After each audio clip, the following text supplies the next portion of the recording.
Eli pressed his face against the glass of the auction hall display, his heart racing faster than the engines of the fastest starship he had ever flown in a simulator. The smell of oil, metal, and electronics filled the air, mixing with the faint tang of burnt fuel from older ships. Rows of decommissioned fighters, freighters, and scout ships stretched as far as his eyes could see. Each one had a story, each one had a past, but Eli didn't care about any of that. All he wanted was a ship he could call his own. He had waited for this day for years. He was 18 now, old enough to make his own choices and, more importantly, old enough to finally own something that could take him into space. For most kids his age, the dream of flying a real starfighter was just a fantasy, something they played with in simulators or read about in books. But Eli had a plan.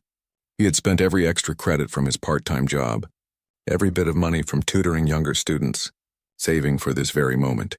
The auctioneer's voice boomed over the loudspeakers, rattling the metal beams of the hall. Next up, Starfighter Model Z-57, decommissioned but fully functional with minor repairs needed. Starting bid, 20,000 credits. Eli's eyes scanned the ship. It was sleek, silver-gray with faded markings on the hull. It looked ordinary, nothing that screamed, "Take me home." Most bidders passed it over. Some whispered to each other, noting that it was outdated, slow compared to modern models and not worth the effort. Eli, however, felt a strange pull. Something about the ship called to him, even though he couldn't explain why. 20,000 credits, the auctioneer shouted. Do I hear 21? No one moved. Eli's heart skipped. Could he really get this ship? He raised his hand, then swallowed nervously. 21, he called, his voice trembling. The hall went quiet for a moment. Then a few higher bidders shook their heads and looked away. The auctioneer scanned the room. 21, do I hear 22? Eli held his breath. Every second felt like a year. Finally, after what felt like an eternity, no one else bid. The gavel hit the podium. Sold! To the young man in the front. Eli's heart leapt. He had done it. The ship was his. It took 2 full days to tow the fighter back to his small apartment. Eli lived on the outskirts of the city, in a neighborhood crowded with people who dreamed small and lived small. His apartment was modest, barely big enough to hold him and his few belongings. But for Eli, it didn't matter. He had something priceless now, a real starfighter. He spent the first night just staring at it. The fighter gleamed under the dim lights of his garage, its metal hull reflecting tiny streaks of light. Eli ran his hands over the surface, feeling the cool, hard steel. Every panel, every seam seemed to whisper secrets of the past. He could imagine the ship racing through asteroid fields, dodging enemy fire or gliding silently above alien worlds. Then, on the second night, something strange happened. Eli had just settled in with a cup of tea, planning his first inspection of the ship when he heard a soft hum. At first, he thought it was his imagination. The hum grew louder, almost musical, vibrating through the metal floor. Eli froze. Hello? He called, his voice shaky. There was no reply, only the hum. Then suddenly a faint blue light glowed from the cockpit. A holographic display flickered to life, showing a map of stars he had never seen before. Tiny symbols scrolled across the panels in a language he didn't recognize. Eli's eyes widened. What are you? He whispered. A soft, melodic voice filled the cockpit. Welcome, traveler. I have been waiting. Eli stumbled back. I bought this ship. How do you know me? The voice didn't answer directly. Instead, the ship's main console projected a tiny rotating model of a star system, with planets spinning slowly around a central sun. I hold a message, the voice said, calm and steady. A message from a civilization long lost. You have been chosen to receive it. Eli's mind raced. A lost civilization chosen? He shook his head, trying to clear the fog of disbelief. This is impossible. The ship hummed again, as if acknowledging his doubt. Then in a corner of the cockpit, a small compartment clicked open. Inside was a metallic box, old but intricately decorated. Symbols etched into the surface glowed faintly. Eli reached for it, his fingers trembling. The moment he touched the box, the hum shifted into a soft melody, like a lullaby from another world. Eli pulled back, staring at the box. He felt a mix of fear and wonder. I don't even know what this means, he muttered. The ship's voice responded gently. You will understand. All that is required is curiosity and courage. You are capable of more than you know. For the rest of the night, Eli couldn't sleep. He kept thinking about the ship, the message, and the glowing box. He felt an unfamiliar excitement, a pull towards something much larger than his quiet life on the outskirts of the city. The next morning, Eli began his inspection. He had no experience with real spacecraft beyond simulators, but he had a natural curiosity and a keen mind. He examined every panel, every wire, every console. Most of it made sense. Some of it didn't. The fighter had systems he had never seen before, energy cores that glowed faintly even when offline, touch-sensitive panels that seemed to read his thoughts, and an AI interface that reacted to his moods. Eli spent hours trying to figure out the holographic display. The symbols and star maps fascinated him. He copied them into a small notebook, sketching lines and circles, making notes of patterns he noticed. Some symbols seemed to match constellations he knew. Others were completely alien. By evening, he realized something extraordinary. The ship wasn't just a machine. It was intelligent. It could learn, adapt, and respond to him. And more than that, it seemed happy to have him. Eli chuckled at the thought. A happy ship. I've got to be dreaming. But he wasn't dreaming. The evidence was right in front of him. The ship had a purpose, and somehow he had stumbled into it. The box from the cockpit glowed faintly in the dim light, as if encouraging him to open it. Eli hesitated. He had no idea what he might find inside. Treasures, technology, even dangers. But the curiosity burned too strongly to resist. Finally, he took a deep breath and opened it. Inside was a small crystalline device. It looked like a star in miniature, glowing with a soft inner light. The moment he touched it, a flood of images and sounds filled his mind. He saw alien cities floating in the sky, machines that moved without humans and people, tall, graceful beings exploring worlds he couldn't even imagine. Then he saw empty cities, abandoned ships, and finally a silent message etched into the air. Seek the stars. Share knowledge. Protect life. Eli staggered back. His mind reeled with awe. A civilization that had once thrived, now gone, had left him a message. And somehow, he was meant to carry it forward. He sank to the floor of his garage, the glow from the crystalline device bathing him in soft light. For the first time in his life, he felt truly small in the vastness of the universe, and yet also incredibly important. The night deepened, and outside, the city lights twinkled like distant stars. Eli looked up at them, feeling a strange connection between the world he knew and the universe beyond.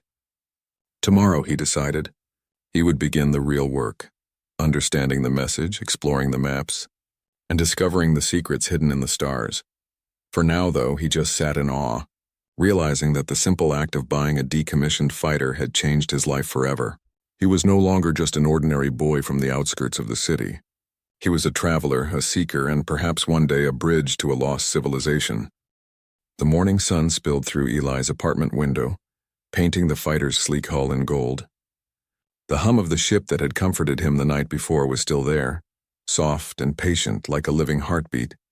Eli didn't sleep much. He had spent hours staring at the crystalline device, trying to make sense of the flashes of light and strange symbols it had shown him.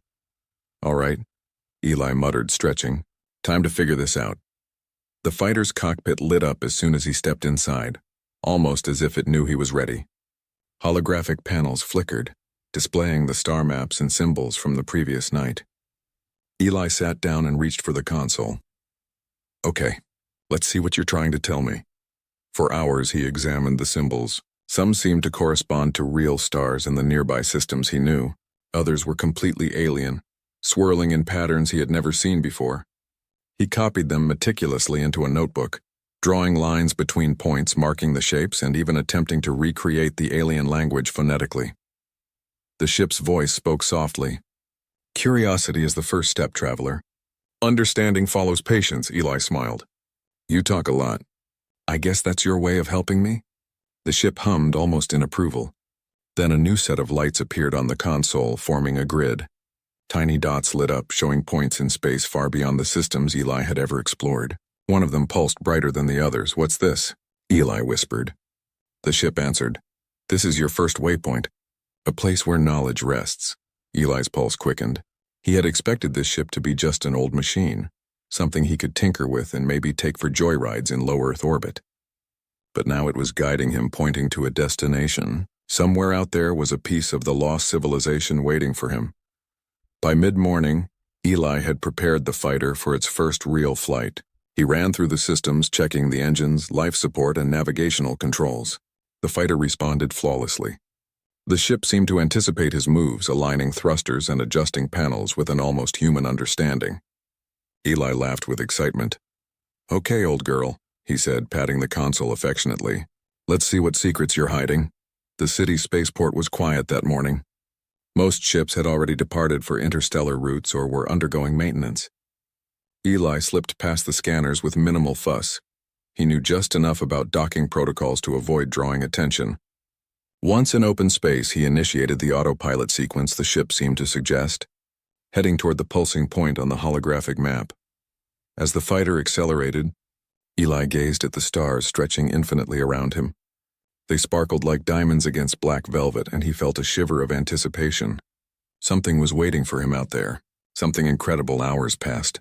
The journey through the outer systems was smoother than Eli had imagined. The fighter glided silently, responding intuitively to his commands. He spent time scanning the space around him, hoping to catch a glimpse of whatever lay ahead. Then the ship's voice spoke again, calm and melodic. "We are approaching the coordinates. Prepare yourself, traveler. This place holds remnants of what was and the wisdom of what may be." Eli nodded, gripping the controls. "I'm ready."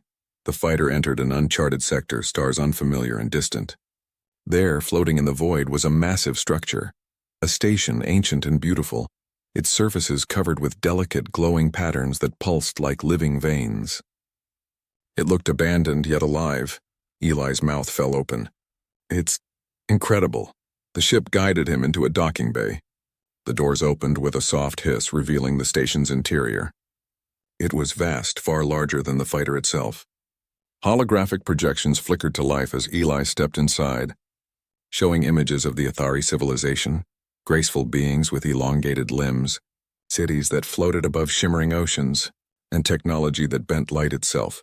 "This is their home?" Eli whispered. "Yes," the ship replied. "A place of learning, preserved for those deemed capable of understanding." Eli walked carefully through the corridors.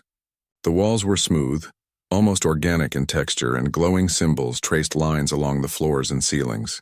It felt like the station was alive, breathing around him. Then he saw it, a central chamber with a pedestal in the middle. The crystalline device from his fighter floated above it, spinning slowly, radiating soft light. As he approached, the symbols on the pedestal shifted, forming shapes he could understand. They were instructions guiding him to touch the device. Eli hesitated, then reached out. The moment his fingers brushed the crystal, his mind filled with visions. He saw the Athari creating their ships, exploring worlds, sharing knowledge, and then slowly disappearing. He felt their curiosity, their hope, their determination to ensure someone else could continue their work. He understood that they had not vanished completely.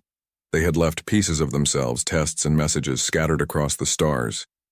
"This is amazing," Eli breathed. The ship's voice echoed in the chamber.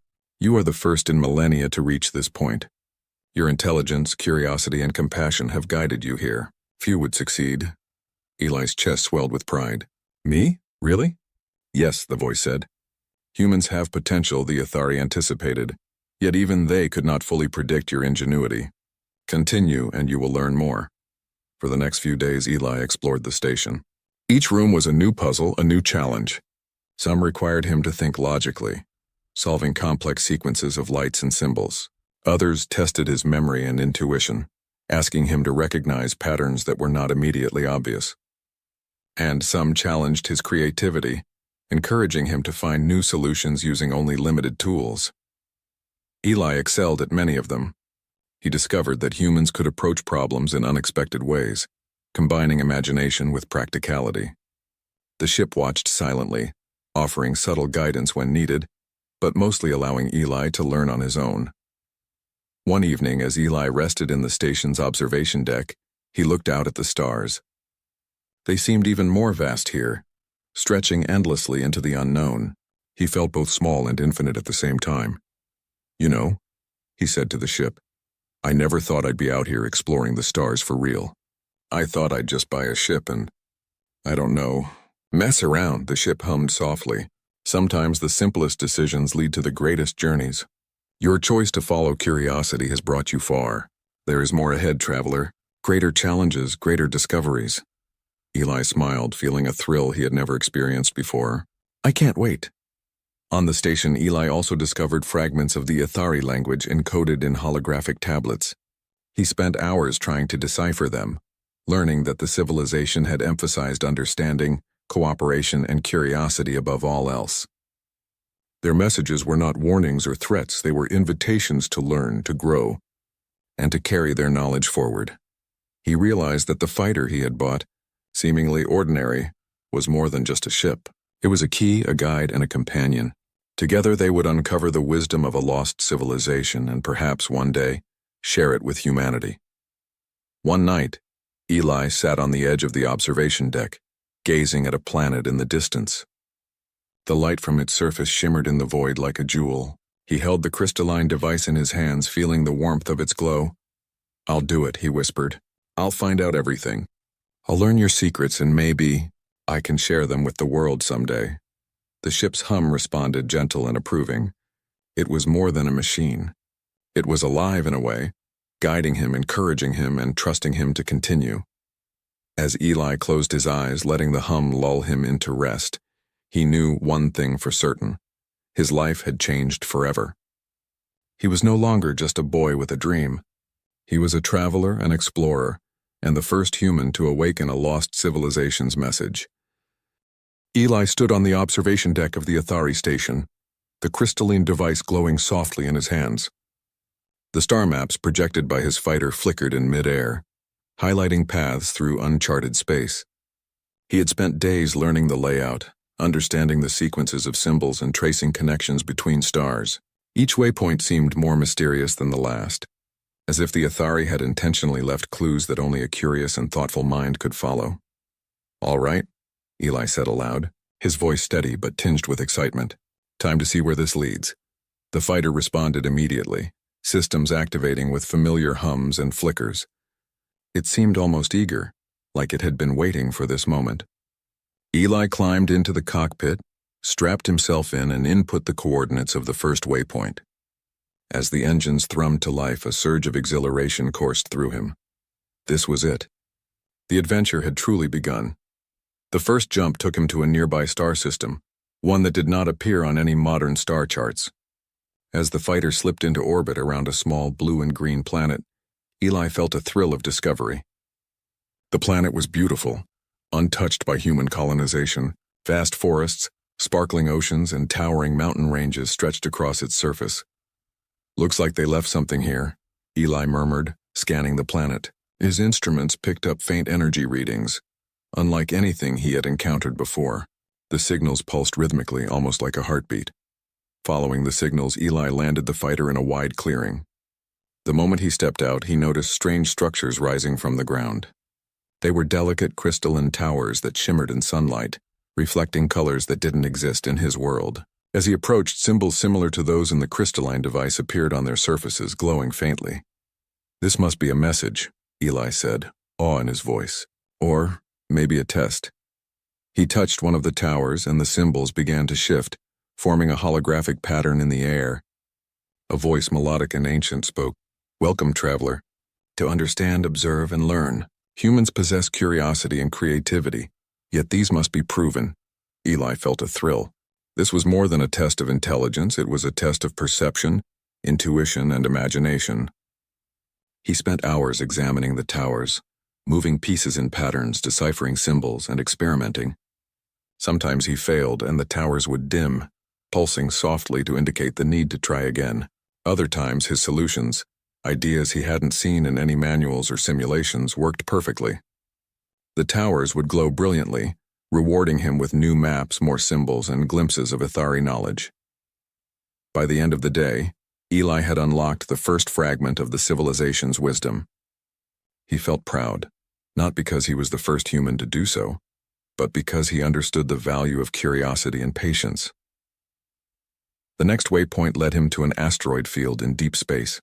The fighter weaved between massive rocks, dodging debris with precision. Unlike anything Eli had seen before, the field seemed intentionally constructed. Ancient platforms floated between the asteroids, connected by invisible energy bridges. Symbols glowed faintly along these bridges, guiding him. Eli realized that the Athari had created these as navigational challenges, testing adaptability and problem-solving. He laughed aloud, excitement bubbling in his chest. They really made sure no one could just stumble through this. The fighter's AI guided him gently, providing subtle adjustments, but Eli solved the complex maneuvers mostly on his own. Each successful jump in navigation through the asteroid field unlocked another fragment of knowledge, displayed as floating holographic diagrams and encrypted star charts. Eli recorded everything meticulously, knowing he was piecing together centuries of wisdom. Days turned into weeks. Eli traveled from system to system, discovering abandoned research stations, ancient laboratories, and libraries of holographic information. Each location tested him differently. One station simulated extreme environmental conditions, freezing temperatures, intense radiation fields, and high gravity zones. The AI didn't just test survival, it tested creativity. Eli had to manipulate tools, adjust the fighter systems, and even use natural phenomena to solve problems. Another station challenged his perception. Holographic illusions projected mazes and puzzles that required him to trust intuition as much as logic. Sometimes the solutions were counterintuitive, relying on approaches Eli would never have considered without imagination. And every time he succeeded, the Athari knowledge grew brighter, more complete. Through all these challenges, Eli realized something important. The Athari hadn't just left technology, they had left a guide for learning itself. Their message was clear. Intelligence without curiosity and compassion was useless. Creativity without patience led nowhere, and courage without wisdom could destroy rather than build. One evening, after a particularly long day of exploration, Eli rested in the cockpit of his fighter. He gazed at a distant nebula, its colors swirling like a living painting. He held the crystalline device, feeling the gentle hum of energy flowing through it. The ship's voice spoke softly. "Traveler, you have unlocked knowledge that few could understand. But the journey is not complete. There are places where intuition alone will not suffice. You must learn to listen, to understand the language of the universe itself." Eli nodded. "I'll do it. I want to understand everything." The next waypoint led him to a planet that was almost entirely water, dotted with small floating islands. Here the Athari had left vast libraries of knowledge. Holographic tablets floated above the surface, projecting light into the sky. Eli discovered histories of the civilization, accounts of their explorations, and even philosophical treatises about life, cooperation, and the nature of intelligence. He spent days absorbing everything, reading symbols and translating them into his notebook. Each discovery deepened his respect for the Athari and their commitment to knowledge and exploration. He realized that the civilization had vanished not because of war or disaster, but because they had chosen to leave to test others and to preserve wisdom for those capable of carrying it forward. One of the most fascinating discoveries was an ancient Athari experiment. It was a series of holographic projections showing how humans could interact with the universe in unique ways. The Athari had predicted that a species with creativity, curiosity, and empathy could unlock new methods of exploration, methods that even they had not foreseen. Eli smiled, a surge of pride swelling in him. "They believed in humans," he whispered. "Even before we were anything special, they saw potential."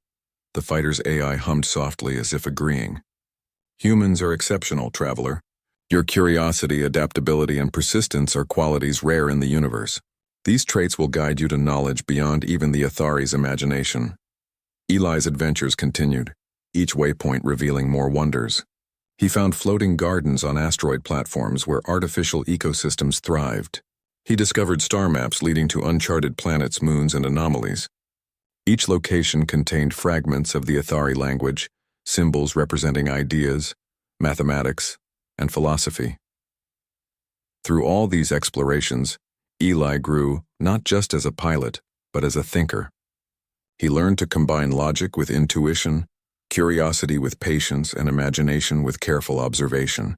Every success reinforced the message he was beginning to understand.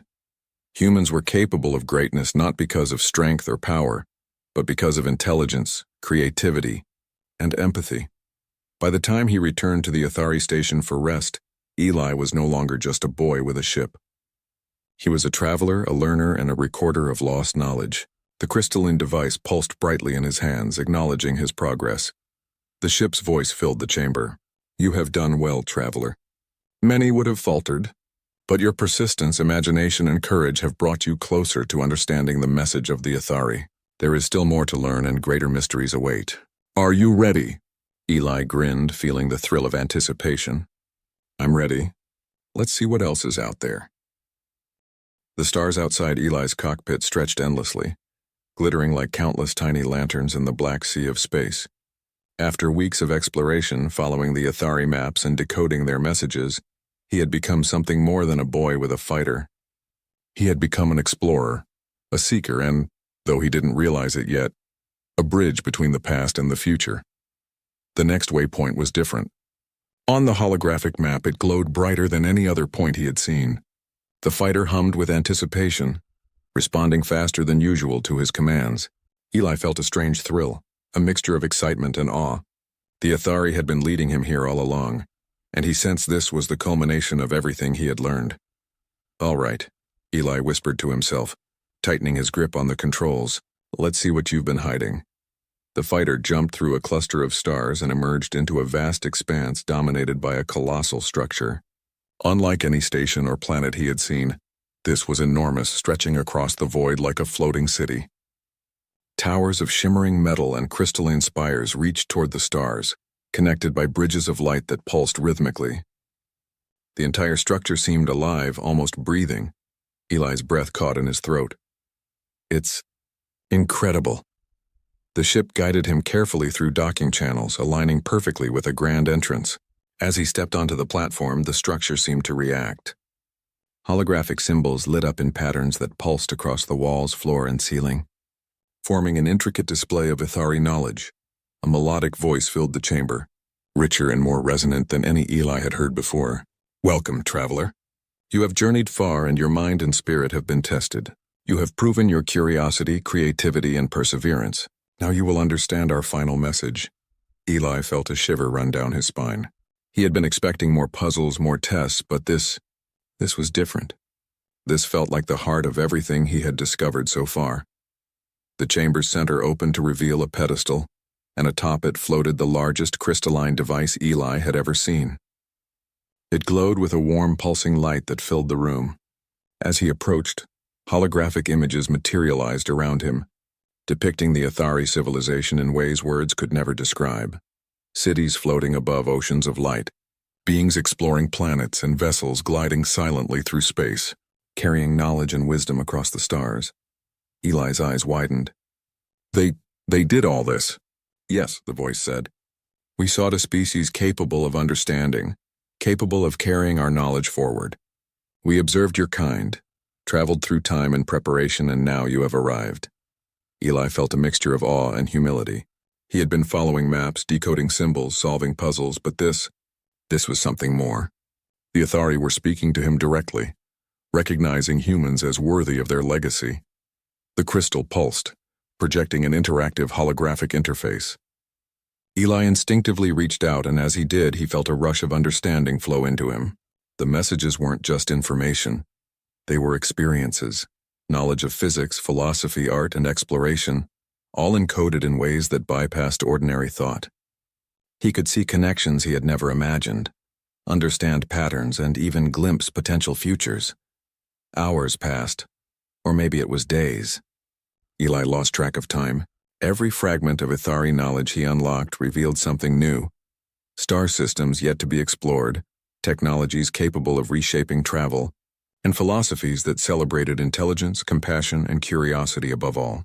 But more than anything, the message emphasized human potential. Humans, the voice said gently, possess qualities rare in the universe: adaptability, creativity, and empathy. You are capable of bridging civilizations, carrying knowledge, and inspiring growth. Your species is not merely a collection of individuals. You are a force capable of discovery and stewardship. Eli's mind raced. "Me? Humans?" "Yes," the voice replied. "Through you, our wisdom may flourish. You understand curiosity and kindness, persistence and imagination, These traits combined create a bridge across time and space. Eli took a deep breath. He realized the enormity of what the Athari were offering. This wasn't just a ship or a message, it was a responsibility.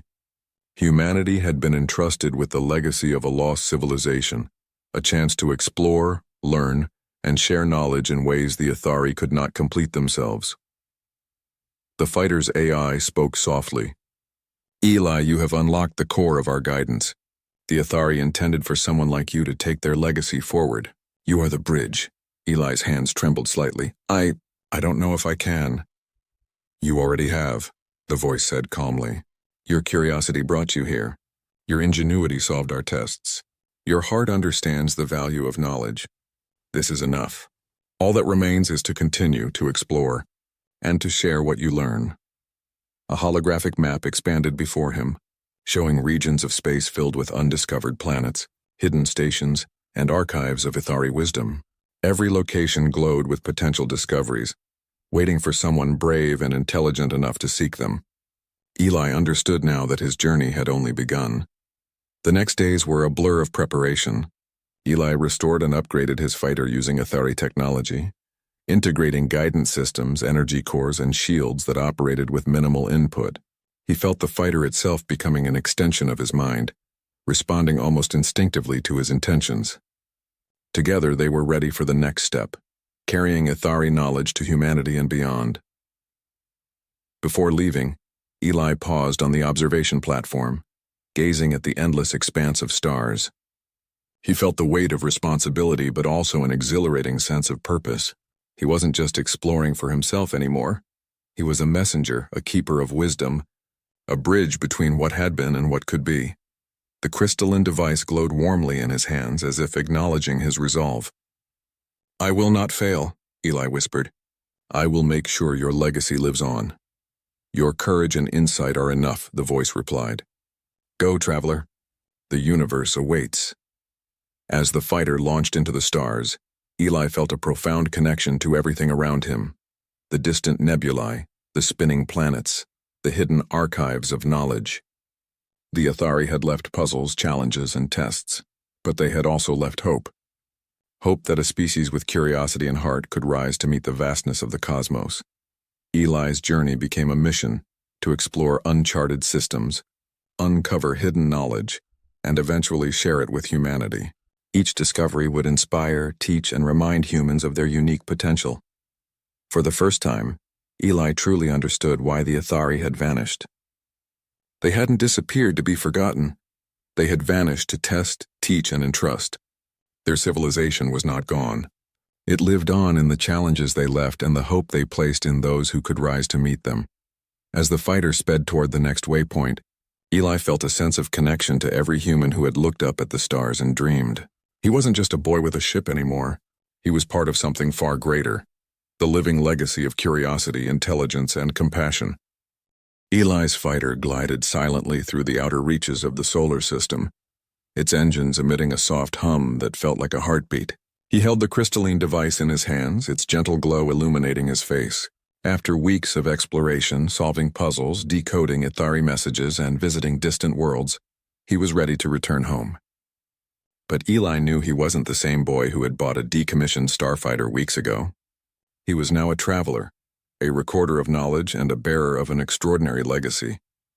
As Earth grew larger in the viewport, Eli felt a mixture of excitement and responsibility. His journey had taken him far beyond the stars he had known, showing him the vastness of the universe and the wisdom of a lost civilization. And now he carried that wisdom back not for himself but for all of humanity. Home, he whispered, smiling. Time to share this with the world. Landing at the city's spaceport was easier than he expected. The fighter, though unique and obviously advanced, blended among the other ships due to its unassuming design. Eli had learned enough from the Athari to adjust the ship's appearance slightly, making it appear ordinary enough to avoid drawing too much attention.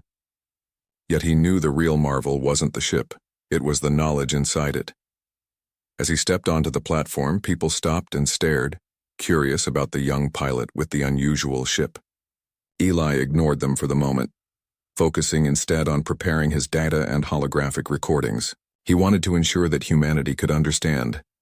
Not just the technological wonders, but the philosophy and wisdom the Athari had left behind. Eli set up a small demonstration room near the spaceport, carefully arranging the crystalline device on a pedestal. He activated the holographic interface, projecting star maps, symbols, and glimpses of Athari civilization for the first time before an audience.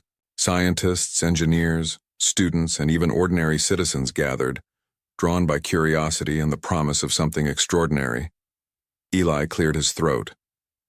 "What you see here is not just technology," he began. "It's knowledge, wisdom, and guidance left by a civilization that vanished long before humans had even reached the stars. They wanted someone capable of understanding, and I believe they found that in us." The audience watched in awe as images of Athari cities, ships, and libraries filled the air. Holographic symbols danced, showing patterns of energy, mathematics, and philosophy. The crystalline device pulsed gently, reacting to the curiosity and attention in the room. This civilization, called the Athari, believed in exploration, learning, and the value of knowledge, Eli continued. They left tests, messages, and guidance to ensure that whoever discovered it would be capable of carrying their wisdom forward. And that's what we are meant to do now. Gasps and murmurs filled the room. People looked at each other, realizing that the universe was far larger, far more complex, and far more wondrous than they had ever imagined. Over the next several weeks, Eli traveled from city to city, sharing the Athari discoveries. Schools incorporated the knowledge into lessons about science, philosophy, and the universe. Universities hosted lectures and workshops, exploring the technology and ethics of the lost civilization. Governments and space agencies took note, beginning programs for responsible exploration of the outer solar system and beyond. Eli became a symbol of human potential, not because he had fought battles or conquered enemies, but because he had shown curiosity, ingenuity, and compassion. He had proven that humans could reach beyond their limits, understand the universe, and preserve knowledge for the future. The fighter, once decommissioned and overlooked, became a symbol as well. People no longer saw it as just a ship. They saw it as a key, a bridge, a reminder that greatness could come from even the most humble beginnings. One evening, Eli returned to the outskirts of the city, standing in his small apartment where it had all begun. The fighter rested in the garage, shining under dim lights. Eli walked around it, memories of his journey flooding back. The first hum, the awakening of the AI, the puzzles, the Athari station, the stars, and finally, the understanding of humanity's unique potential.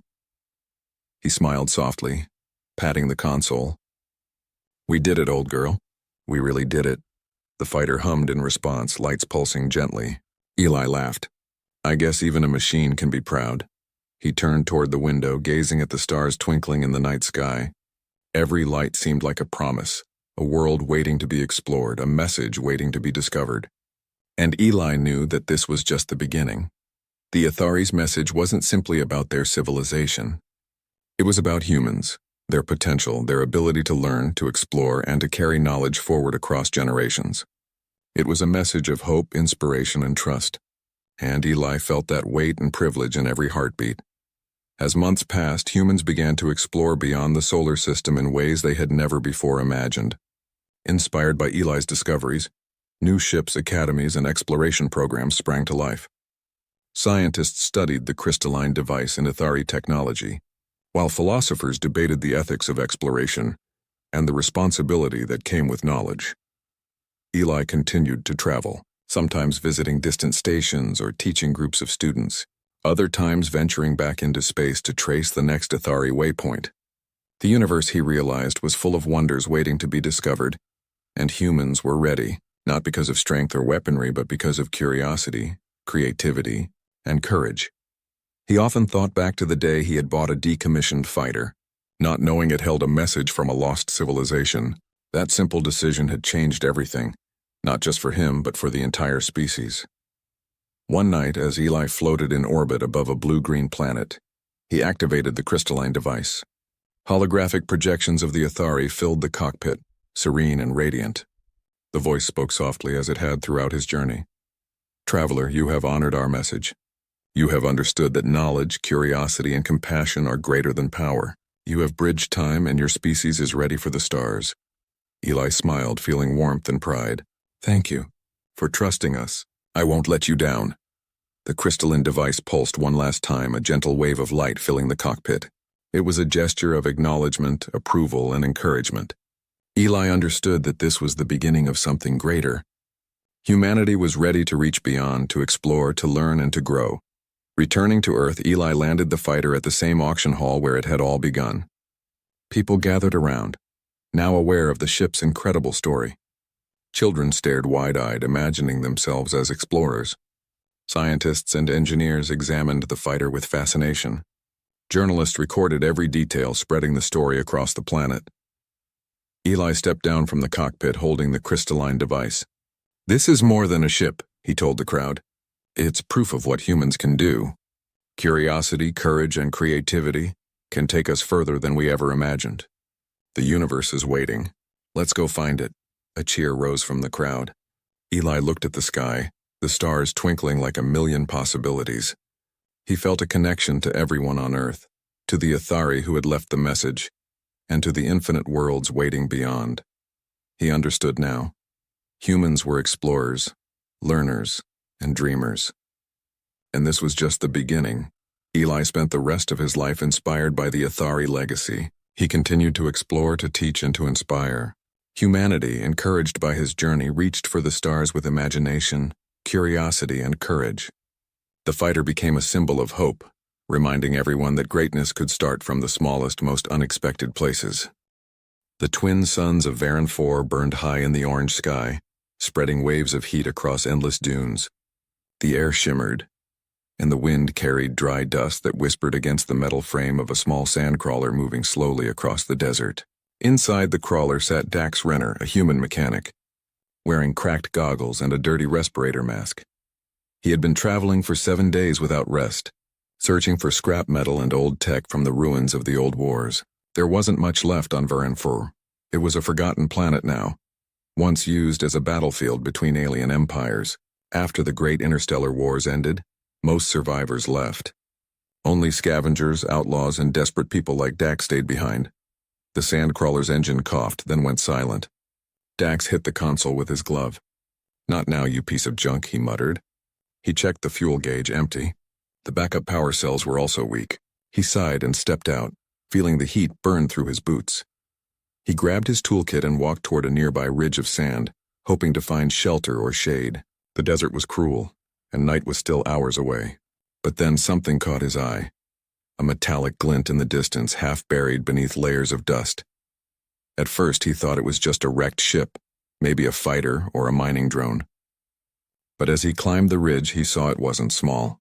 The visible part was the size of a building, covered in strange patterns and deep scars from old battles.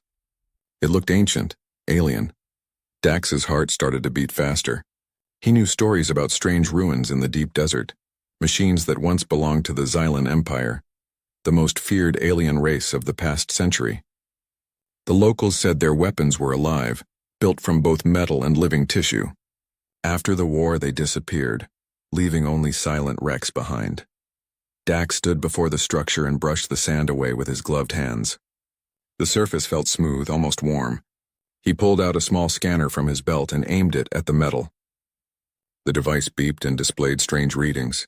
Composition unknown alloy. Traces of energy detected. Dax frowned. Energy after all this time? He looked around. The horizon was empty. Only the whisper of the wind and the hiss of sand moving across the metal. Still, he felt watched. He found what looked like a hatch half buried under stone and dust. Using a plasma cutter, he carved through the edge. The door opened slowly with a hiss, like it was breathing out old air. A cold wind came from inside, smelling of oil and something strange, almost organic. Dax switched on his headlamp and stepped inside. The corridor was huge, tall enough for a truck to pass through. The walls were made of black metal, smooth and curved, glowing faintly with blue lines that pulsed like veins. The air was heavy but breathable. Dax walked carefully, his boots echoing softly on the floor. Everywhere he looked, he saw signs of ancient design, strange glyphs, control panels shaped like bones, and cables that looked like nerves. It was half machine, half creature, he whispered to himself. "What are you?" As he moved deeper, he found a massive chamber filled with machinery. Giant cylinders lined the walls, some cracked open, others glowing faintly. At the center stood a towering structure, A huge metal heart connected to pipes and cables that disappeared into the floor. It looked dead, but there was a soft hum like the faint heartbeat of something asleep. Dax climbed up to the main console. Most of the controls were alien symbols, but a few were universal. Power, system, diagnostics. He reached out to touch one, but hesitated. He remembered the warnings people told him. The Titan sleeps. Do not wake it, he almost laughed. Cursed tech? Superstitious junk, he pressed a button. Nothing happened. The lights flickered once, then went dark again. Dax sat down and pulled out his food pack. Just an old story, he said to himself. Nobody's used this thing in 100 years. He looked around. The silence inside the machine felt too alive, too aware. He decided to stay for the night. His sandcrawler was dead anyway. He set up a small camp inside one of the hallways, using broken panels as shelter from the desert wind that howled outside. As the sun set and darkness filled the desert, the alien wreck came alive in strange ways. The walls glowed faintly, reacting to the temperature drop. A deep hum vibrated through the floor. Dax woke up suddenly, his eyes wide. His scanner was beeping. He checked the display. It was detecting movement, but there was nothing visible. Just the cold corridors and the sound of metal shifting somewhere deep inside. He grabbed his flashlight and followed the signal. It led him down into a lower section through a broken maintenance shaft.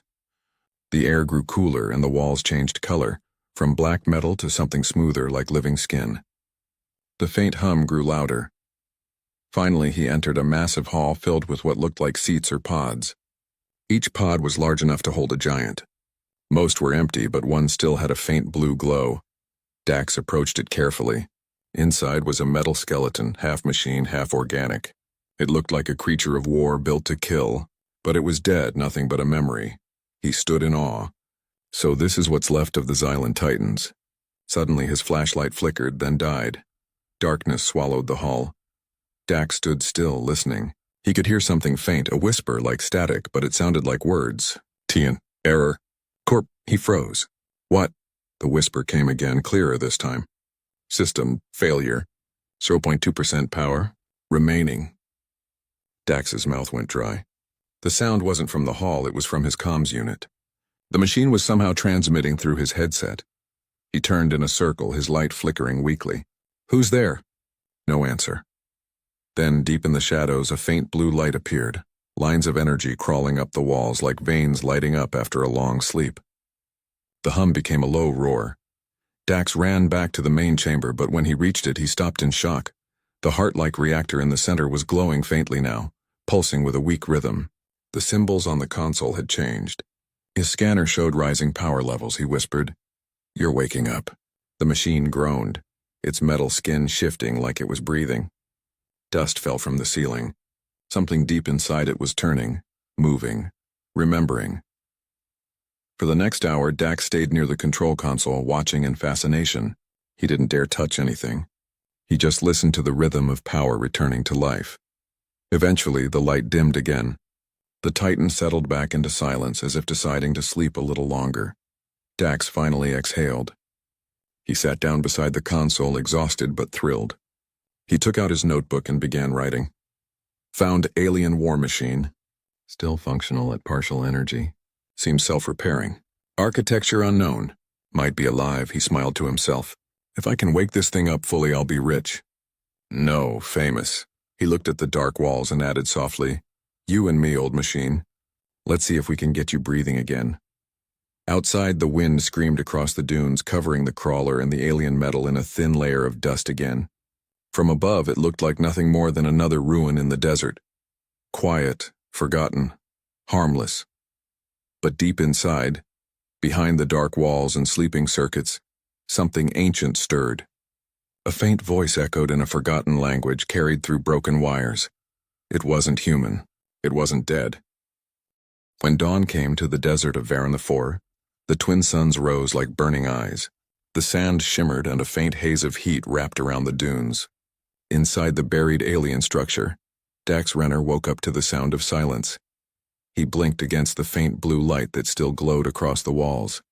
His body ached from sleeping on cold metal, but his mind was racing with excitement. What he saw last night was real. The Titan, the old alien war machine, wasn't completely dead. It was alive, or at least trying to be.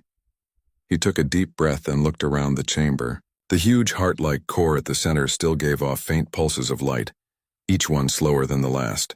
The air smelled of ozone and burnt dust. Dax rubbed his hands together. "All right, big guy," he said to the machine. "Let's see what makes you tick." He pulled his tool bag closer and started working on the control console. Most of the alien symbols were still impossible to understand, but after studying them for hours, he started recognizing patterns. Some symbols repeated around power circuits and energy readings. Others marked system locks. He used his portable energy cell to feed small bursts of power into the terminal. The screen flickered, showing alien letters that rearranged themselves into static shapes. His translator drone hovered over his shoulder, scanning the text. "Translation incomplete," the drone said in its soft mechanical voice. "Possible meaning, core, memory, identity." Dax scratched his chin. "Core, memory, identity. Sounds like a brain." He tapped the screen again. A diagram appeared. A massive structure buried under the sand, almost like a giant body. The part he was inside was the chest. The core chamber was the heart, and deep below there was something marked as Command Nexus. "That must be your brain," Dax whispered. The drone beeped. "Warning. Power levels unstable. Unknown entity may activate," he grinned. "That's the plan." For the next 2 days, Dax stayed inside the wreck, working nonstop. He repaired energy conduits, cleaned circuits, and replaced damaged power regulators with parts scavenged from his crawler. Every time he reconnected something, more of the alien structure began to glow faintly. At night, he slept beside the central reactor, using the hum of the machine as a lullaby. It was strange, but he felt safe near it, like it was watching him. On the 3rd day, he connected the final power line. The console flickered to life and a deep sound filled the room, a mechanical heartbeat that echoed through the walls. The drone's sensors went wild, energy rising, source awakening. The blue veins on the walls brightened. The floor vibrated softly. Then a voice, distorted and metallic, filled the chamber. "System reinitializing. Error, core link unstable. Identify user." Dax froze. His heart thudded in his chest. He had dreamed of this moment, but hearing the voice made it real. He swallowed hard. "My name's Dax Renner. Human mechanic from the outer colonies," the voice repeated, slower this time. "Human mechanic? Input not recognized. Access denied." The lights dimmed slightly, then brightened again as the voice continued. "All Xylan units destroyed. Directive incomplete. Awaiting orders." Dax looked at the glowing console. "You're waiting for your masters," he said quietly. "But they're gone. Your empire's been dust for over 100 years. The machine stayed silent for a long moment. Then its voice returned, colder. "False. Xylan cannot die. Explain." Dax exhaled slowly. "You've been buried in this desert for 117 years. Nobody came back for you. The Xylan Empire fell. Their worlds are gone. You're the last one." The room trembled as if the machine was angry. The walls flickered red and the sound of grinding metal echoed through the corridors. Deception detected. Primitive carbon life form attempting intrusion. "Hey, easy," Dax shouted, raising his hands. "I'm not lying. Look, check your own memory banks. You'll see the truth." There was silence again. The hum lowered, and then a faint clicking sound came from the console. The voice, now softer, said, "Accessing archives. Scanning. Conclusion: 117 years of data gap. Xylan signal lost. Organic interference confirmed. Probability of extinction 99.3%. The light dimmed. Dax sat down, exhausted but relieved that the machine wasn't trying to crush him. "See? Told you," he said. "You've been alone for a long time." The voice spoke again, this time quieter, almost curious. "You woke me," Dax smiled. "Yeah, guess I did. Why?" Dax hesitated. "Because I fix things. It's what I do. And you looked broken." There was a long pause. Then the voice said, "Name, Vorg-09. Classification, Titan-class war construct. Status, damaged. Core link, weak. Energy source, minimal." "Vorg-09, Dax repeated. "All right, Vorg, I'll call you that." "You may not," he laughed. Too late.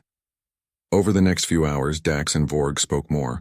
The AI's language was broken, but slowly adapting to human words. It was curious about humans, how they had survived the collapse of so many empires, and why one of them was foolish enough to wake an ancient war machine. Dax explained how humans had spread across the galaxy after the Great Wars, scavenging and rebuilding what others left behind. We survive because we don't give up, he said. Even when everything's falling apart. Vorg's systems hummed quietly. I was designed for war. Purpose, destruction. Your kind, fragile, yet you persist. Yeah, that's kind of our thing, Dax said with a grin. The Titan stayed silent, processing. Then Dax noticed something on the console. Hey, what's that flashing light mean? Vorg's voice dropped to a low tone. Beacon signal. Emergency activation triggered by system reboot. Dax frowned. Beacon, you mean like a distress signal? Affirmative. Signal broadcast to Xylan Command. Awaiting response, Dax's blood went cold. Oh no, oh no, no, no. He turned off the console, but the signal continued. Can you stop it? No, command code's locked. Beacon will continue until terminated externally. Dax stared at the flickering blue light. If any surviving drones or automated ships from the old war still existed, that signal would call them straight here, he muttered. Well, looks like we've got company coming soon. That night, Dax couldn't sleep. He sat near the console, watching the faint blue glow and listening to the low rumble of the Titan's heart. Vorg, he said quietly. Do you remember your last battle? There was a long pause. Then the machine answered in a voice filled with static. Yes, I was ordered to defend the desert fortress. Thousands of units died. Humans attacked. I destroyed hundreds before. They detonated orbital charges. My creators left me. They abandoned you, Dax said softly. They retreated. They said they would return. Dax shook his head. They never did. Silence filled the chamber. Then Vorg said, You are strange, human. You woke me, yet you are not afraid, Dax smirked. I've fixed engines that explode, ships that fall apart in orbit, and machines that bite. You're not that scary. You are reckless. Yeah, Dax said with a grin. But it works. In the following days, Dax worked harder to understand Vorg's systems. He connected his tools to the Titan circuits, cleaning sand from gears and replacing damaged energy cells. With every repair, the Titan grew stronger. Its voice became clearer. Its sensors began to react again. Sometimes Dax caught glimpses of light moving along the walls like the machine was watching him through hidden eyes. He didn't mind. He liked the company. On the fifth day, while checking a damaged power node, Vorg suddenly spoke in an urgent tone. Unidentified vessels entering Varan 4 orbit. Dax froze. Already? The beacon? Confirmed. Origin. Xylan Automated Fleet. Active for 117 years. Directive, destroy all unregistered units, he cursed under his breath. They think you're a traitor. Correction. They think we are enemies. Dax looked up at the glowing walls. Then we better do something about it. The Titan systems hummed louder. Power output insufficient for combat. Weapons offline. Then we fix that, Dax said. You and me. One last repair job. Vorg paused for a moment, then said slowly, You risk death for machine not of your kind. Why? Dax smiled faintly. Because no one else would. And I don't like leaving things broken. There was silence. Then for the first time, Vorg's voice softened. Very well. Human mechanic. Let us rise together. Dax felt the floor shake beneath him as deep within the sand, giant gears began to move for the first time in more than a century. The ground trembled and a deep roar echoed across the desert like thunder. The Titan was waking fully now, but above them, dark shapes were already entering the atmosphere. Ancient hunter drones, still carrying the orders of a dead empire. Dax looked up at the ceiling, hearing the distant rumble of engines from the sky. Here we go, he said with a grin. Let's see what humanity can do. The Titan's eyes, two enormous blue lights, flared open in the darkness. Power, rising. Core stable. Weapons offline. For now. The human and the machine stood together in silence, ready for what was coming. The desert that had slept for over a century was about to witness a new kind of war. One fought by the last human mechanic and the last living Titan of an extinct race. The wind screamed across the desert, lifting clouds of red dust that shimmered in the sunlight. Beneath the dunes, the alien Titan Vorg's 09 trembled as power surged through its ancient circuits. Deep inside, Dax Renner stood by the glowing control core, watching the readings climb higher and higher. Power output, 70%, Vorg's voice echoed. Calm, but heavy. Weapons offline. Shields critical. Enemy approach detected. Dax ran a hand through his dusty hair. Then we better get creative, big guy. How long till they're here? 72 seconds. The mechanic's eyes widened. That's not enough time to fix weapons. Correction. It is enough time to improvise. Dax smiled despite the danger. Now you're starting to sound human. Outside, the clear desert sky began to darken as metallic shapes descended from orbit. The Zillan hunter drones, old war machines running on ancient code, spread across the sky like black insects. They had no pilots, only one mission left from a dead empire. Destroy any Titan that still breathes. The largest of them, a sleek spear-shaped vessel, broke through the clouds, leaving trails of smoke behind. Its scanners detected Vorg's awakening energy deep under the sand. Target confirmed, its mechanical voice announced. Commencing termination. Hundreds of drones dropped from the sky, each glowing with red energy. Inside the Titan, alarms flashed. Dax tightened his tool belt and looked up. You said your weapons are offline. What do we have that still works? Hydraulic limbs, damaged propulsion systems, partial shielding, one operational power conduit. Can you use that conduit as a weapon? It was designed to power internal systems, not for offense. Dax grinned. So we make it one. Reroute it through the main exhaust vents like a pulse cannon. Vorg paused. Risk of overload 90%. Yeah, Dax said, already pulling up the power map, but 10% says it'll work. For a moment, the Titan was silent. Then the machine said softly, You are reckless. Welcome to humanity, Dax replied. The first drone fired. A plasma bolt crashed into the sand, exploding like a miniature sun. The impact threw waves of dust into the air. Now Vorg, Dax shouted. The Titan's massive body shifted beneath the dunes. For the first time in 117 years, its buried armor plates began to move, shaking off layers of hardened sand. The desert trembled. Then, with a sound like thunder, a huge metal arm broke through the surface. The drones above changed formation immediately, targeting the movement. They opened fire, filling the sky with streaks of red light. Dax braced himself as the ground shook violently. Come on, come on. Power conduit charging, Vorg said. Blue lightning crawled along the Titan's body, gathering at its vents. Warning, energy instability rising. Fire anyway, Dax yelled. A blinding blue beam erupted from the desert, tearing through the air like a thunderbolt. It struck the lead drone, slicing it clean in half. The explosion lit up the sky, scattering the others. Dax whooped. Ha! You see that? It worked. But then the floor shook violently, sparks raining from the ceiling. Core temperature exceeding limits, Vorg warned. Power conduit damage, severe. All right, Dax said, grabbing a spanner. Let me cool you down before you blow your guts out. As he worked, Vorg spoke again, his tone deeper, more thoughtful now. In my last war, humans were enemies. I destroyed many of your kind. They were stubborn. They fought even when defeat was certain. Dax didn't look up. Yeah, that sounds about right. I did not understand them then. How to begin to? Dax smiled faintly. Well, it's never too late to learn. Above, more drones descended. They had detected the Titan's energy surge and were converging. The desert air filled with the high-pitched whine of engines. Vorg, we need to move, Dax shouted. Can you stand? Attempting reactivation of limb systems. The ground split apart as massive legs unfolded from beneath the dunes. Each step sent shockwaves across the desert.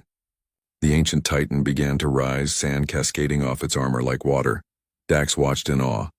The creature was enormous, taller than any building, its surface glowing with alien blue light, its form both machine and beast. I remember, Vorg said quietly, as if awakening from a dream. I remember war. I remember the screams of my creators. I remember falling. Then let's make a new memory, Dax said.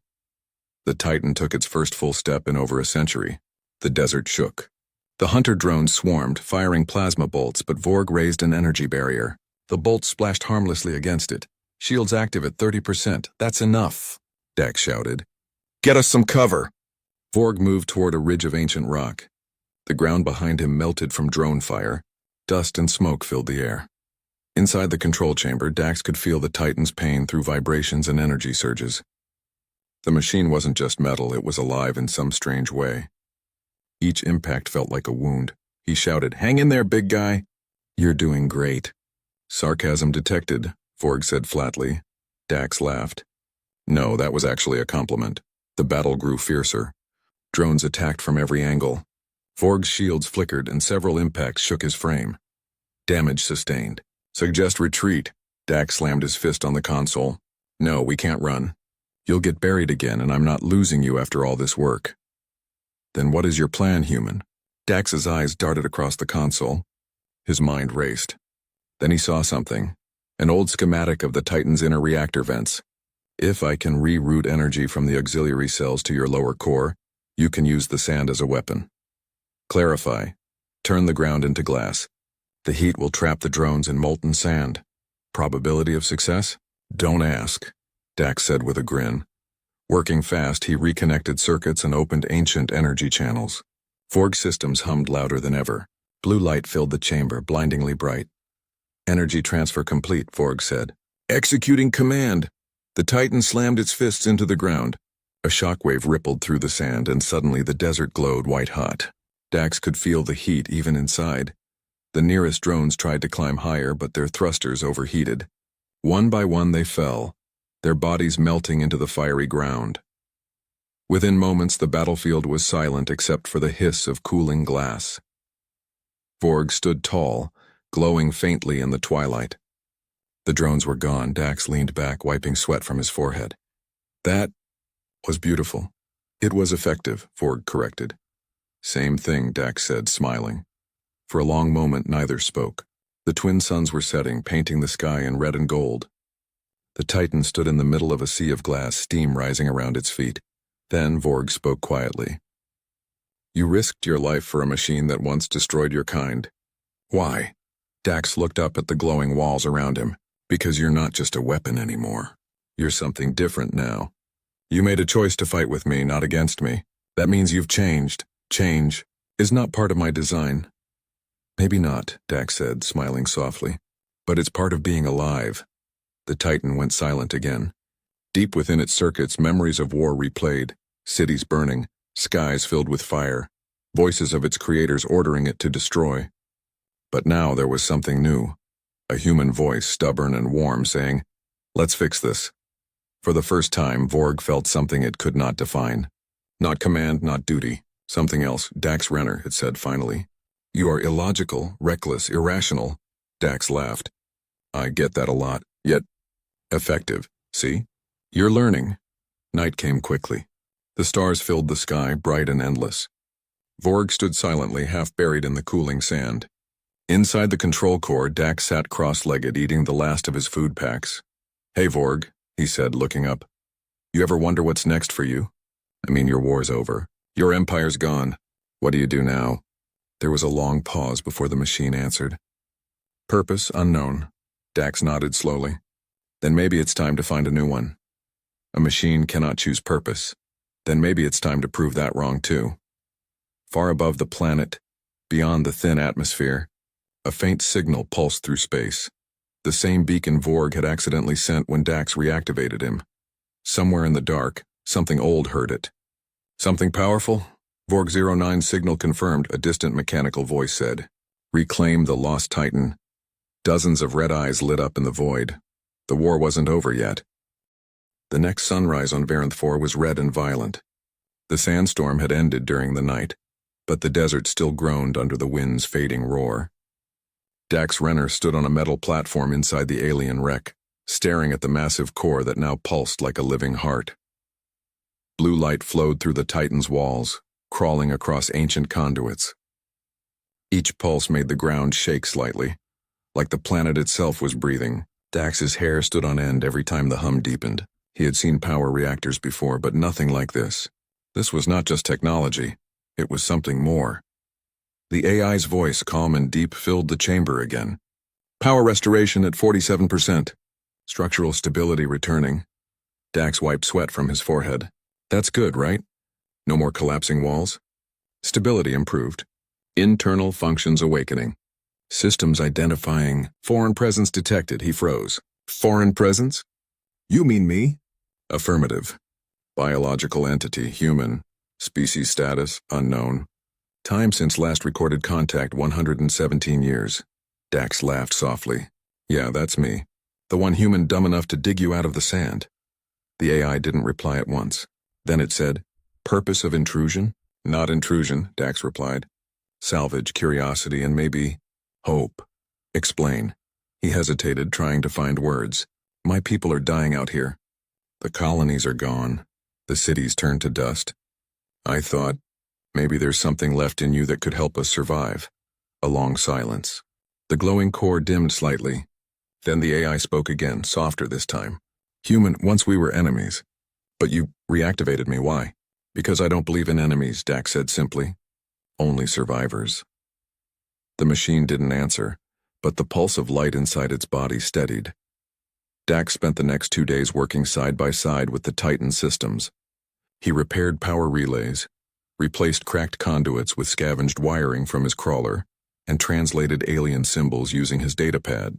Every time he fixed something, the Titan's internal glow brightened. The AI had given him a name to use, Auron. It meant silent guardian in the old Xylan language. Auron guided him through the ship with calm precision. Step carefully, human. The reactor vents ahead release heat capable of disintegrating organic tissue. Appreciate the warning, Dax replied dryly. Stepping around the glowing vents, as they worked, Auron began to ask questions about humanity. The colonies, the wars, and the fate of the stars. Dax told him what he knew. The empires were gone, the great fleets had rusted away, and the once mighty Xylan and human war machines were just myths now. So much destruction, Auron murmured through the speakers. And yet, you endure. That's what we do best, Dax said with a grin. Endure. Auron didn't reply, but Dax felt the faint vibration in the metal floor like a sigh. That night, Dax set up a small camp inside the main chamber. The air was warm now, charged with energy. He looked out through the broken hull where the twin moons hung above the dunes. Auron's voice came softly through the comm. Human Dax, I have completed internal diagnostics. My external weapon systems remain damaged, but mobility functions are returning. Mobility? Dax sat up. You mean you can move? Affirmative. My frame was built for planetary engagement. Once power reaches 70%, I can achieve full operational motion. Dax's eyes widened. The thought of this giant machine walking again after a century of silence sent chills through him. We're bringing you back to life, Auron. Life, the AI repeated slowly as if testing the word. Perhaps. The next day, while repairing one of the lower generator nodes, Dax noticed something strange. Footprints in the dust, not his. Small, sharp and three-toed. He crouched down, touching one of the prints. It was fresh. He turned his headlamp toward the corridor and saw movement. A shadow darted behind a pillar. Then another. He grabbed his plasma pistol, heart racing. Auron, we've got company. Scanning, detected. Life forms approaching, species unknown. Power signatures, scavenger units. Hostile probability 86%. Scavengers? Dax muttered. I thought I was the only one out here. Not human scavengers, Auron corrected. Synthetic. Drones built long ago. They have survived by consuming any power source they find. As if on cue, 3 metallic shapes emerged from the darkness. Thin, spider-like machines with glowing red eyes and long claws made from repurposed ship parts. Their limbs clanked as they moved. Dax aimed his pistol. Stay back! The drones hissed in mechanical tones and lunged. Dax fired, hitting one in the chest. It exploded into sparks, but the other 2 kept coming. He ran, sliding behind a broken panel as plasma shots hit the walls around him. Auron, I need help. Engaging internal defense systems. Blue light flooded the corridor. Hidden panels slid open, revealing long-dormant cannons. Energy bolts screamed through the air, vaporizing the attacking drones in seconds. The smell of burnt metal filled the hall. Dax lowered his pistol, breathing hard. Thanks, he said. Guess you still got some fight left. I am war, Auron replied quietly. Fighting is what I was made for. But maybe now, Dax said, you can fight for something instead of against it. Over the following days, Dax and Auron worked even harder. The Titan systems came back online one by one. Communication arrays, energy shields, partial mobility joints. Dax felt something growing between them, something like friendship. Auron began using more human words, even humor in rare moments. Human Dax, your welding technique is inefficient by 17%. Dax grinned. Yeah, you got better hands? Negative. I have no hands. They both laughed, one with voice, the other with echo. At night, when Dax slept, the Titan watched. Sensors monitored his heartbeat, his breathing, his dreams. It had been over a century since any living creature rested within its hull. The machine didn't understand why, but it felt calm. Perhaps this was what humans called peace. One evening, as Dax connected the final link between two power relays, the core roared to full light. The entire ship trembled. "Power at 70%, Oron announced. "Initiating mobility systems." The floor vibrated violently. Dax grabbed a railing as the whole structure shifted. Outside, tons of sand began sliding down the metal surface. The wreck was rising, slowly, but surely. The desert itself seemed to quake. Dax climbed up through an access tunnel and emerged into the open air. For the first time he saw it, the full shape of the Titan. It wasn't just a ship. It was a colossal machine shaped like a warrior, half buried for more than a century. Towering legs of black metal tore free from the dunes, each step shaking the earth. Its chest glowed with a burning blue heart. Dax's mouth fell open. "By the stars." The Titan spoke through the wind, its voice booming across the desert. I'm awake." Every creature within 50 kilometers must have heard that thunderous voice. Even the sky seemed to answer with distant lightning. Dax climbed higher onto the Titan's shoulder as it rose, standing like a god reborn under the burning suns. Oren looked down at him through glowing sensors. "Human Dax, what do you wish me to do?" Dax thought for a moment. The view stretched far, miles of dunes, the bones of old ships, and the ruins of forgotten cities. He smiled. "Let's see what's left of the world." The Titan took its first step in 117 years. Sand exploded beneath its feet. But as they walked, Dax's communicator started flashing red. A signal. He frowned and checked it. It was a beacon, repeating a distress code. "Human frequency. Someone's alive out there." "Coordinates received," Oron said. "Shall we investigate?" "Yeah," Dax said. "Set a course." As the Titan turned toward the signal, a new sound rose behind the dunes, a deep, metallic rumble that made Oron halt. Warning. Unknown energy signature approaching. Massive in scale. What kind of massive? Comparable to my own. Dax's heart skipped. "Another Titan?" "Possibly. But its signal is corrupted. Identification. Xylan Warframe 07. Status. Hostile." The desert wind carried a distant boom, and in the horizon, a dark shape began to move, something huge, ancient, and alive. Dax tightened his grip on the railing. "Guess you're not the only one who woke up." Oren's voice deepened. "Then the old war is not over." The desert of Varen IV stretched endlessly under twin suns, red dust swirling with every gust of wind. On the horizon, a shape emerged, a colossal shadow moving across the dunes. The sand trembled beneath it. Dax Renner gripped the railing on Oron's shoulder, staring at the approaching figure.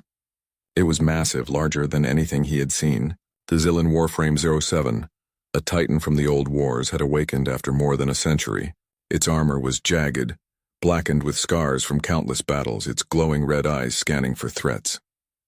Oron's voice was calm, but tense. "Hostile classification confirmed. Weapon systems online. Estimated strength comparable to mine." Dax exhaled slowly, feeling the weight of the moment. Then it's us or it's nothing. The desert fell silent for a heartbeat. Then the warframe lunged forward, sand erupting beneath its steps. Its arms ended in massive claws, sharp enough to cut through metal. It roared, a deep mechanical sound that shook the air. Oren braced itself. Engaging mobility and defense protocols. The first clash was brutal. Oren swung an arm like a battering ram, smashing into the enemy Titan. Sparks and sand flew everywhere. The other Titan roared back, slamming its fist into the ground. A shockwave sent Dax tumbling, but he held onto the railing. "Status?" Dax shouted. "Minor damage to external plating. Stability intact," Oron replied. "Weapons partially online." Dax looked at the massive conduits along the Titan's arms. "Time to test the pulse cannon." He tapped the controls, and a surge of blue energy raced along the forearm, shooting out as a concentrated beam. The beam hit the warframe, cutting deep into its armor. Sparks and molten metal flew into the air. The enemy stumbled but quickly recovered, swinging its clawed arm. Oron twisted, blocking the strike, metal screeching as it scraped against armor. "Human," Oron said. "Your calculations are reckless but effective." Dax laughed, adrenaline pumping. Yeah. I know, the fight continued across the dunes. Sand exploded beneath the Titan's massive steps, creating a storm of dust and debris. Dax held tight, watching the two colossal machines fight like gods of war. He noticed something, a weak point in the enemy Titan's armor near its central chest. The red glow of its core flickered intermittently, probably due to centuries of inactivity. Vorg. Aim for the core! I think I found a weak spot. Acknowledged. Orin raised a massive fist and struck the sand, sending a burst of energy pulsing toward the enemy. The attack struck true, and the red glow dimmed further. The warframe staggered but was not defeated. It fired a massive plasma beam from its shoulder cannons. The beam cut a path through the dunes, narrowly missing Orin. Dax ducked instinctively. We need more power, he said, checking the energy readouts. Divert everything to the arms and core. Orin responded instantly.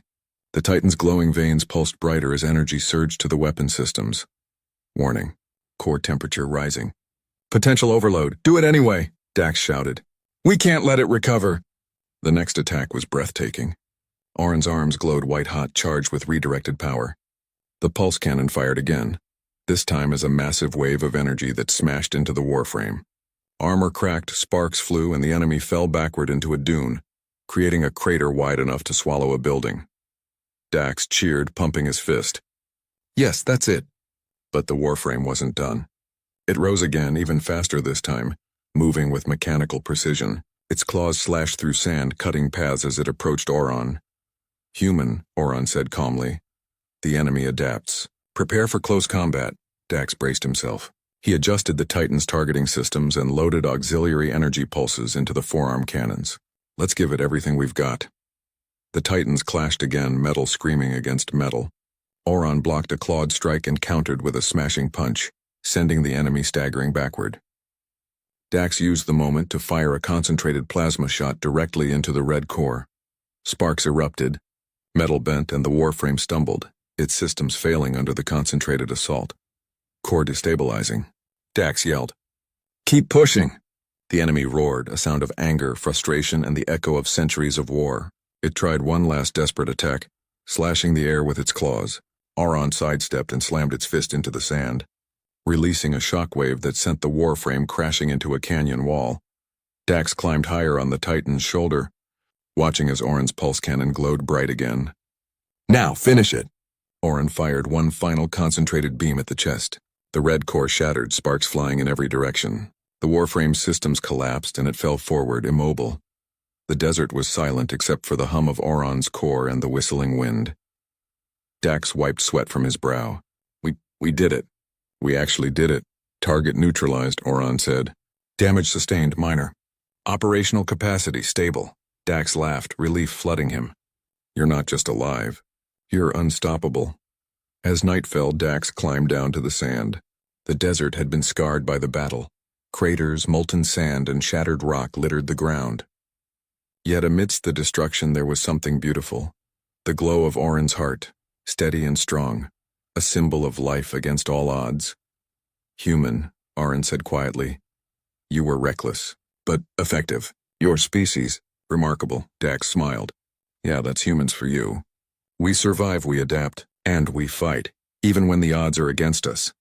Orin's glowing sensors softened. Perhaps there is value in collaboration. Not destruction. Exactly, Dax said. And maybe it's time to protect something instead of just fighting wars that are already over. Days later, Dax and Orin explored the desert. They discovered other remnants of Xylan war machines buried beneath the sand, some still operational but dormant. With careful planning, Dax began reactivating some of them, creating a line of defense for the scattered human colonies on Varen IV. You plan to rebuild an army? Orin asked. Not an army, Dax said. A team, one that protects, not destroys. We'll be the guardians this planet never had. The Titan hummed in agreement, its pulse steady. Word of Orin's awakening spread. Ships from other human colonies, long thought lost, began returning to Varen IV. Engineers, scavengers, and settlers arrived, amazed at the enormous war machine standing among the dunes. Dax became a legend, the human mechanic who dared to wake the dead and teach it what humanity meant. Hope, resilience, and courage. The once-forgotten desert became a hub of life. Humans and machines worked together, rebuilding cities, repairing ships, and creating a new future. Even the ruins of old warships became symbols of progress, not fear. Aron watched over them, a silent guardian with a human heart beating beside it. Years later, standing on a dune overlooking the settlement, Dax looked up at the twin suns. "Who would have thought?" he murmured. "One human and one ancient war machine. Saved a planet." Oren's voice answered softly from the Titan's sensors. "We endure. Together," Dax smiled. "Yeah, together." And somewhere deep in the desert, buried beneath centuries of sand and time, humanity had proven once again, even the smallest. Most fragile species can rise to greatness when courage, intellect, and heart combine. The Titan stood tall. The desert was alive with life again, and Dax knew that no matter what came next, they would face it together, human ingenuity and alien might. Side by side, the galaxy had forgotten Varen 4, but now, it would never forget the day one human mechanic dared to turn it on.